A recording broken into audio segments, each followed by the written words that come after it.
Sometimes bean seed may have sat around at a seed company for a few years and just might not germinate as well as something that you grew on farm. And if you do see that, well, then it's even more reason to grow some of your own bean seed.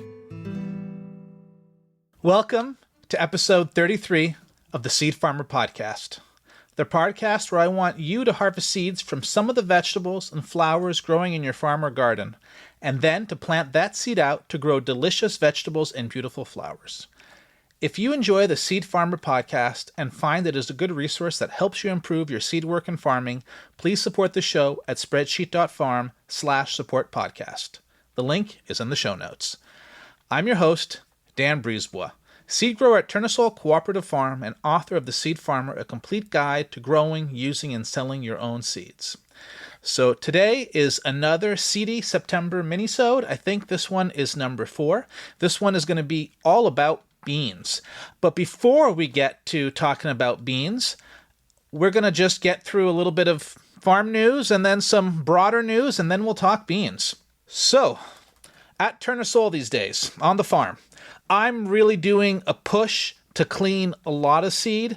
The weather is nice, which means it's sunny. There's not a lot of ambient humidity. Seeds clean easily right now, so I'm trying to get a lot of crops cleaned up and then send them off into the seed house so we can start germ testing them. And then as they pass germs, start packing them up to put them on the pole wall. This morning, I just about finished the radishes for this year. The next thing on the list is I'm hoping to start threshing beans, maybe be done with those within the week, and I want to clean the last of the poppies. That is not the biggest of jobs. It's actually quite a small job, but sometimes it feels hard to fit those small little crops in when I just see these really big piles of other crops that I need to prioritize. I'm also slipping in a little bit of tomatoes and peppers here. Tomatoes, it's always, what I find tricky is with tomatoes, you squish them, strain out the bigger bits, and then you want to let them ferment for a few days to dissolve the gelatinous coat around the seeds that inhibit germination. And depending on the temperature, it can take 2 to 4 days to dissolve. But I find I really got to time the squishing well, get it early in the week to make sure that I have to squish before the weekend comes, because on the weekend I can't make it to the farm. So that's something that I'm trying to always mix into all those things. So that's what's happening at Tournesol. I'm sure similar things are happening on your farm. Now, in seedy news, the Utopian Seed Project has a new magazine coming out. Chris Smith from Utopian Seed Project was a guest a couple episodes back, maybe 27. So if you want to hear him, you can go and listen to those. But yeah, they have a magazine that they put out maybe once a year. It feels like it's once a year. Maybe it's more often, but I think it's once a year. And their next issue is coming up. Chris shared with me, or maybe I took this from one of their Instagram posts, but he did tell me that they're taking pre-orders. So I wanted you to know about it.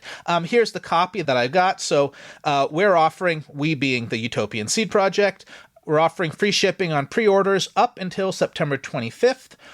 Order via the link in our bio. I guess I'll put it in our bio too, so you can order from there. Crop Stories is a core program of Utopian Seed Project, designed to creatively share the stories that connect people and places throughout food and seeds. We're creating deeper connections and understanding of our foodways by focusing our outreach on crops, cultures, and cuisines. The latest issue of Crop Stories is focused on peas, specifically the African origin pea known by various names such as field peas, African peas, southern peas, and cowpeas. So I love the Crop Stories magazines they put out. I think if you're enjoying this podcast, you will too. So I encourage you to go pre-order an issue. So here's another piece of news, I guess of interest to organic farmers of all types, but it's kind of more Canadian news. But a new report from the Organic Task Force convened by Canadian organic growers says strategic public investment in organic agriculture would boost farm profitability, meet rising domestic demand, open new global trade opportunities, and help Canada deliver on climate and biodiversity commitments. COG, Canadian Organic Growers, have been working on this for the last, 18 months, 2 years. And I think it's a great report. You can read it. There's a link in the show notes also. And I should say that I had a role in this report. I was what was called a farmer chair. So this meant that I attended a number of meetings over, I don't know, a year, 18 months, maybe 2 years, and listened to a team of researchers and policy folks go through all this data about climate and biodiversity and farming and the advantages of organic versus non-organic systems. And so myself, I wasn't actually providing or producing of this research. I was just there to kind of be a set of market gardener ears and being able to just reflect market gardener concerns that might be important in interpreting this data. I think they did a really great job, and you should read it. So in the show notes. So that's news. Now let's talk about what seed you should go out and harvest from your farm this week.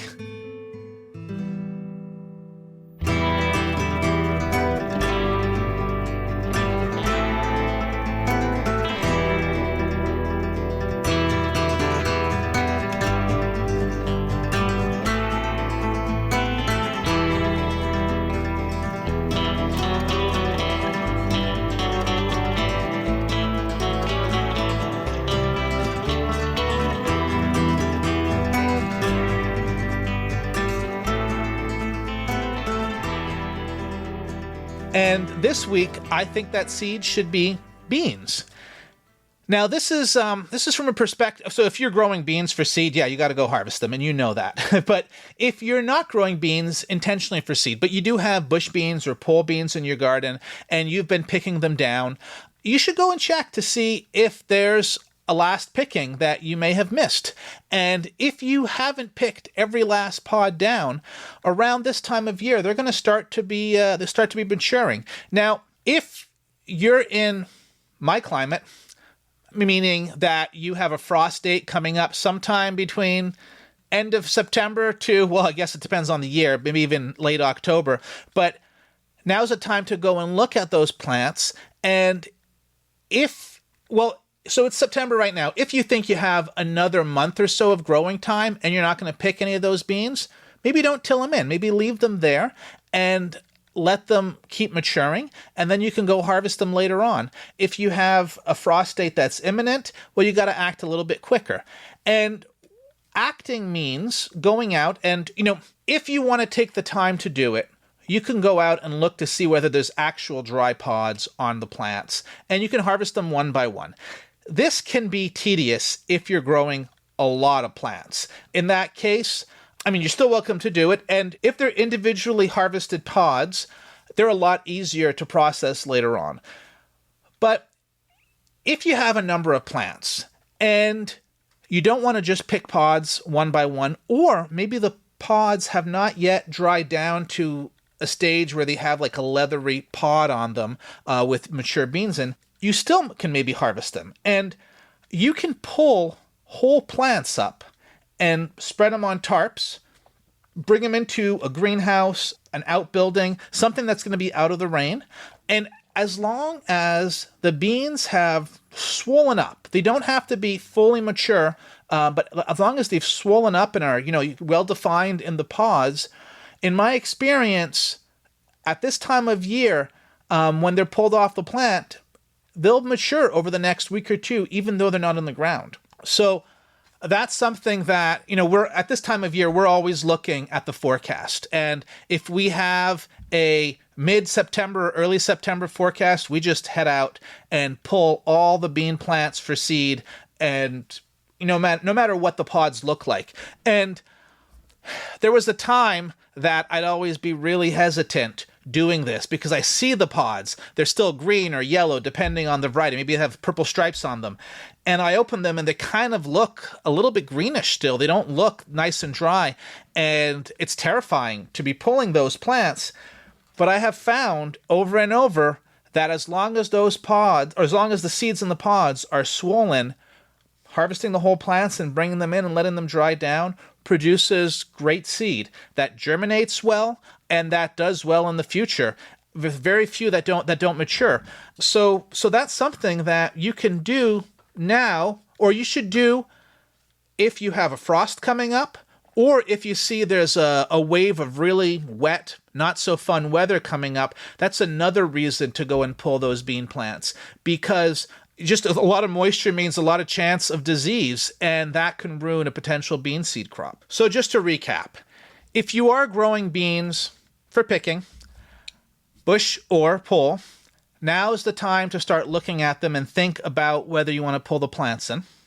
And then if you do that, you can, as long as they're in a dry area, you can ignore them for a couple weeks, maybe in a couple months, and then get back to them later on. And when you get back to them at that point, if you have a lot of time and you feel like taking your time, you could just pick the pods off the beans at that point and hand thresh them or hand split them. Or, in a month from now, those plants you harvested are going to be really, really dry and really brittle. And you can put them on a tarp, or maybe you put them in a harvest bin and you can stomp on them. And the pods, most bean pods will just split open, and the beans will fall out of the pods.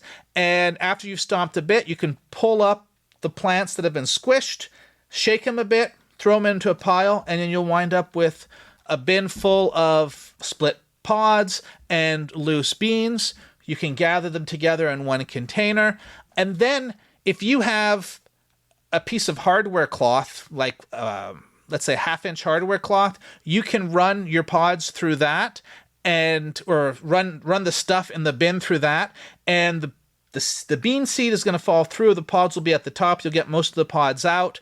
If you don't have a piece of hardware cloth like that, you can kind of just go through and shake the bin, and the seed will go to the bottom and scoop up the empty pods and take them out, put them in a compost pile, and then you'll wind up with some beans and some chaff, a little bit of dirt, and that you can go out and winnow, assuming it's a nice dry day, you can winnow outside.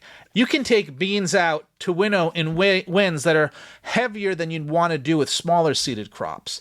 And beans and also peas are really great to just winnow in the wind. Of course, you can also put them in front of a box fan if you want to control things or create wind in an area where there's not too much wind, or maybe work indoors on a wet day and clean those out. Now, I think I should give some other information about beans if I'm recommending that you do this. So beans are predominantly self-pollinating. They're a selfer, which means that there's not a lot of cross-pollination.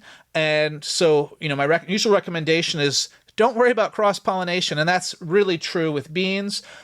I've seen rates of, like when beans are grown side by side, I see rates of less than 1% of crossing. And then it's easy to pick those plants out in a later generation, and maybe you keep those seeds to grow out and see what happens when you grow out that crossed seed. We have a mosaic mix of dry beans that we did that with, kind of just gathered every crosser we'd find, and now it's a diversity of different patterns and colors on the beans. But most of the beans won't cross, so I wouldn't worry about that. Now, you can use this bean seed next year to grow out. A recommendation I give generally, if it's the first time that this is seed that you've saved that you're using, don't rely on it 100% next year. Grow, 10% of your crop out from your own bean seed. But I think that you'll find it does as well, if not better, than bean seed. Sometimes bean seed may have sat around at a seed company for a few years and just might not germinate as well as something that you grew on farm. And if you do see that, well, then it's even more reason to grow some of your own bean seed. And if you have more beans than you can sow or than that you want to sow, you can also eat them. Now, if these are snap beans that you're eating as dry beans, they are totally edible. They just might not be as delicious as a variety that was bred to be a dry bean. That just about wraps up what I think you should know about beans to get you to go out and pull some bean plants and harvest some bean seed. If you're looking for more practical seed growing experience and information, I think you'd love The Seed Farmer, my book from last November, that is full of practical information aimed at both new seed growers and experienced seed growers. And there's other things in it too, like germination tests and seed storage and plant breeding, all kinds of things that you're going to want to explore on your seed farmer journey at some point. So The Seed Farmer, you can get it all kinds of places that books are sold. And that is episode 33 of the Seed Farmer podcast. If you're enjoying these September seedy minisodes, please let me know. I want to know. And tell me what you want to hear in other future episodes also. Thank you to Seedy September for the theme music. You can hear more of their music at seedyseptember.com. Thank you to Molly Brisebois for editing this episode. And thank you so much for listening. You can find more seed growing resources on my blog at seedgrowers.farm. While you're there, you can subscribe to my newsletter full of seed growing, crop planning, and farm spreadsheets. You can also find out where to order a copy of that fantastic book, The Seed Farmer, A Complete Guide to Growing, Using, and Selling Your Own Seed. And you can support the podcast at spreadsheet.farm/supportpodcast. If you haven't already subscribed, now's the time. You wouldn't want to miss next episode. Until then, happy farming.